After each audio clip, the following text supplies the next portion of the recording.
Just a quick video. This is an aster.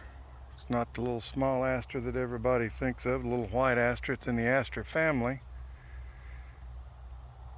It's commonly known as cornbeard. I didn't look up the official name for it, and as soon as I walked over here, there's about 10 bees. Right, well, you can see them in the background over there. There's about 10 bees working this.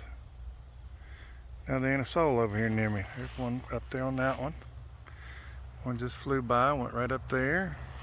I'm not gonna walk too far into these weeds without my snake boots on. But they're all over this stuff. Right there's one.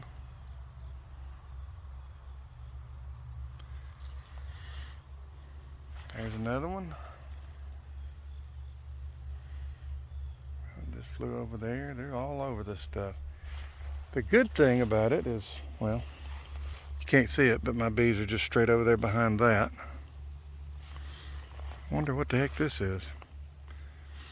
I'll have to take a picture of that and let Google identify it for me after I get off the video. But I mean, this is just covered in gold. There's another one. Covered in goldenrod. There's another one of those trees. Covered in goldenrod and this cornbeard. And the real good news is this next property over here, then there's a trellis trees, and then there's about 15-acre field over there that is just loaded with all this stuff.